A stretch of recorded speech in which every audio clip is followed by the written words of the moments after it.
MSME यानी micro small and medium enterprises एक ऐसा सेक्टर जो देश की लगभग आधी वर्किंग पॉपुलेशन को रोजगार देती है और हर साल 10 लाख नए जॉब्स क्रिएट करती है।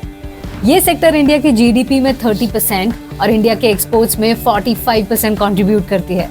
और ये कहना एग्जैजरेशन नहीं होगा कि एमएसएमई सेक्टर हमारे कंट्री के इकोनॉमी की बैकबोन है।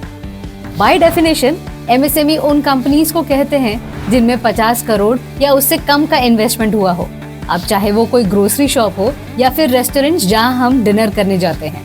आप ही सोचिए, ऐसे ना जाने कितने बिजनेसेस हैं जिनसे हम डेली एनकाउंटर करते हैं। पर आपको ये जानकर हैरानी होगी कि एमएसएमई सेक्टर इंडिया में सबसे ज्यादा निग्लेक्टेड सेक्टर है। इस सेक्टर में प्रॉब्लम्स तो बहुत हैं, पर उनमें सबसे बड़ा प्रॉब्लम है एक्सेस टू क्रेडिट यानी आसानी से लोन मिलना। एक तरफ ऐसी बड़ी कंपनीज हैं जिन्हें आसानी से हजारों करोड़ का लोन मिल जाता है, वो लोन्स पे डिफॉल्ट भी कर जाते हैं और बैंक्स बहुत इजीली ऐसे बड़े लोन्स राइट ऑफ भी कर देते हैं। वहीं दूसरी तरफ छोटे बिजनेसेस हैं जो कितना भी हाथ पैर मार ले पर फिर भी आसानी से लोन नहीं मिलता। अब आप सोच रहे होंगे कि बड़े कंपनीज का इंडिया की इकोनॉमी पे सबसे ज्यादा इम्पैक्ट है तो उनको तो आसानी से लोन मिलेगा ही। तो हम आपकी जानकारी के लिए बता दें कि इंडिया का जो 7% जीडीपी ग्रोथ रेट है उसमें 2% कंट्रीब्यूशन अकेले एमएसएमई सेक्टर करता है। ये सेक्टर हर साल सरकार को लगभग 1.2 लाख करोड़ टैक्सेस पे करती है। पर एमएसएमईज की क्रेडिट की प्रॉब्लम अब सॉल्व होने वाली है ओपन क्रेडिट एनेबलमेंट नेटवर्क या ओकेन से। तो क्या है ये ओकेन और कैसे ये एमएसएमई सेक्टर का क्रेडिट गैप के प्रॉब्लम को सॉल्व करेगी, जानते हैं इस वीडियो में।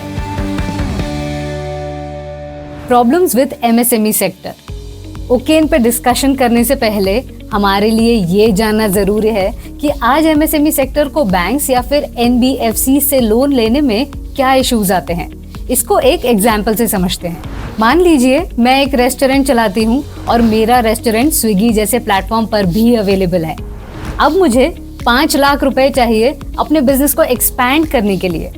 मैं बैंक के पास जाती हूँ लोन लेने, पर काफी चांसेस हैं कि बैंक मेरे लोन की रिक्वेस्ट को रिजेक्ट कर दे क्रेडिबिलिटी इश्यूज या फिर लैक ऑफ प्रॉपर डॉक्यूमेंट्स का रीजन देकर। अगर बैंक मुझे लोन दे भी दे तो मुझे एक कम्बरसम लिस्ट थमा दी जाएगी जिसे देखकर शायद मैं लोन लेने का प्लान ही ड्रॉप कर दूं। फोर्ब्स की एक रिपोर्ट के अनुसार एमएसएमई सेक्टर में लगभग $250 बिलियन का क्रेडिट गैप है जो फाइनेंशियल इंस्टीट्यूशंस पूरा नहीं कर पा रही है। अब ऐसे में मेरे जैसी कोई छोटी बिजनेस वुमेन किसी लोकल लेंडर या साहूकार के पास जाएगी लोन लेने। ऐसे लेंडर्स मेरी सिचुएशन का फायदा उठाते हुए बहुत ज्यादा इंटरेस्ट रेट चार्ज कर सकते हैं। कभी कभी तो इंटरेस्ट रेट्स महीने का 10% या साल का 100 से 150% तक होता है। इंडिया के एमएसएमई सेक्टर में इतनी पुअर क्रेडिट पेनिट्रेशन के 3 मेन रीजंस हैं। पहला तो जैसे हमने आपको बताया कि छोटे बिजनेसेस फाइनेंशियल रिकॉर्ड्स और जीएसटी डेटा जैसे इंपॉर्टेंट डॉक्यूमेंट्स मेंटेन करके नहीं रख पाते। बैंक्स को इन डॉक्यूमेंट्स की रिक्वायरमेंट होती है ताकि वो मेरे जैसे बोरोअर की क्रेडिट वर्दीनेस और रिस्क मेजर कर पाए। दूसरा रीजन ये है कि बैंक्स के लिए लोन प्रोसेस करना एक फिक्स्ड कॉस्ट होता है। लोन प्रोसेसिंग के लिए bank statement, ITR returns, GST returns, project report जैसे अलग अलग डॉक्यूमेंट्स रिक्वायर्ड होते हैं। इसके बाद डॉक्यूमेंट वेरिफिकेशन और प्रोजेक्ट का फिजिकल वेरिफिकेशन भी होता है। इन सब चीजों की वजह से बैंक्स का लोन प्रोसेसिंग कॉस्ट काफी ज्यादा होता है। ये सारे प्रोसेसेस पूरे हो जाने के बाद बैंक्स ये फिक्स्ड कॉस्ट बोरोवर से ही वसूलेगी। बिकॉज ऑफ दिस, अगर मेरे जैसे किसी छोटे बिजनेस वुमेन को लोन मिल भी गया तो वो ज्यादा इंटरेस्ट रेट पे मिलेगा। और तीसरा रीजन ये है कि काफी बार बैंक्स को भी नहीं पता होता कि उनके पोटेंशियल बोरोवर्स कौन हो सकते हैं। इसीलिए बैंक्स बड़ी कंपनीज को लोन देना ज्यादा प्रेफर करती है क्योंकि उनके पास सारे डॉक्यूमेंट्स एंड रिकॉर्ड्स अच्छे से मेंटेन होते हैं। बड़ी कंपनीज की लोन अमाउंट भी ज्यादा होती है जिसकी वजह से बैंक्स का fixed cost as a percentage of loan amount काफी कम होता है और बड़ी कंपनीज को सस्ते रेट्स पर इजीली लोन मिल जाते हैं। एमएसएमई के इस क्रेडिट गैप के प्रॉब्लम को सॉल्व करने के लिए मिस्टर नंदन निलकेनी ने 2020 में लॉन्च किया ओपन क्रेडिट एनेबलमेंट नेटवर्क या ओकेन। ओकेन को बनाया गया है आई स्पिरिट नाम के नॉन प्रॉफिट थिंक टैंक ने, जो पहले आधार और यूपीआई जैसे डिजिटल इंफ्रास्ट्रक्चर बना चुकी है। ओकेन कोई यूपीआई की तरह प्रोडक्ट या प्लेटफॉर्म नहीं है, बल्कि एक एपीआई फ्रेमवर्क है जो क्रेडिट वैल्यू चेन में बोरोअर से लेकर लेंडर्स तक सारे प्लेयर्स को कनेक्ट करेगी। इसको आसान भाषा में कहें तो लेंडर से लेकर बोरोअर तक जो भी पार्टिसिपेंट्स हैं वो लोन प्रोसेसिंग के सारे डेटा को इजीली एक्सेस कर पाएंगे। ओकेन फ्रेमवर्क में मेनली 4 लेयर्स हैं। फर्स्ट, मेरे जैसे बिजनेस वुमेन जिनको अपने बिजनेस एक्सपेंशन के लिए लोन चाहिए होता है। सेकेंड लेयर में लोन सर्विस प्रोवाइडर्स या LSPs हैं। मेरे केस में LSP स्विगी होगा। अब स्विगी के पास मेरा सारा डेटा होगा, जैसे मेरा कैश फ्लो क्या है, मेरे रेस्टोरेंट की फाइनेंशियल हेल्थ क्या है, एक्सेट्रा।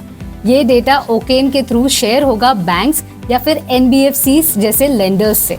ये बैंक्स और NBFCs ओकेन फ्रेमवर्क में थर्ड लेयर हैं।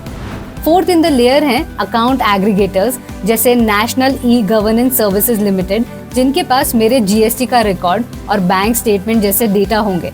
LSP और अकाउंट एग्रीगेटर के डेटा से लेंडर्स मेरे लोन की एलिजिबिलिटी, क्रेडिट वर्दिनेस या एसोसिएटेड रिस्क एसेस कर पाएंगे। इस बेसिस पे लेंडर्स डिसाइड कर पाएंगे कि मुझे लोन देना चाहिए या नहीं, और अगर देना चाहिए तो interest rate, terms and conditions, EMI etcetera क्या होगी। ई-सिग्नेचर, डॉक्यूमेंट वेरिफिकेशन जैसे प्रोसेसेस ऑनलाइन होंगे और बोरोअर्स को विदाउट हैसल लोन मिल जाएगा।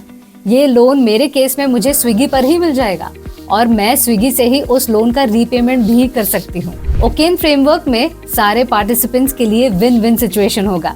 बोरोअर्स को इजीली लोन मिल पाएगा और उनके पास ज्यादा ऑप्शंस होंगे टू चूज, क्योंकि मल्टीपल बैंक्स उनको लोन ऑफर करेंगे। बोरोअर्स इस केस में अपने हिसाब से बेस्ट ऑप्शन चूज कर पाएंगे। लेंडर्स का कस्टमर एक्विजिशन कॉस्ट कम होगा और वो ज्यादा बोरोअर्स को अपने क्रेडिट प्रोडक्ट सेल कर पाएंगे। मेरे जैसे रेस्टोरेंट पार्टनर्स के लिए रेवेन्यू बढ़ने से स्विगी जैसे LSPs की भी रेवेन्यू बढ़ेंगी और उनके लिए पार्टनर रिटेंशन ईजी होगा। कहा तो ये जा रहा है कि ओकेन की हेल्प से लोन लेना मोबाइल रिचार्ज करने जितना आसान होगा। जो लोन पहले प्रोसेस करने में 3 महीने लग जाते थे, वो अब कुछ डेज या आवर्स में नहीं बल्कि मिनट्स में प्रोसेस होंगे। बट आज भी काफी ऐसे लोग हैं जो एक छोटा सा शॉप चलाते हैं या कोई छोटा सा बिजनेस ओन करते हैं, बट उनको ओकेन के बारे में नहीं पता होगा और वो ग्रीडी साहूकारों के डेट ट्रैप में फंस सकते हैं। हम चाहते हैं कि ये इन्फॉर्मेशन और वीडियो आप उन तक पहुंचाए ताकि वो इस डेट ट्रैप में ना फंसे।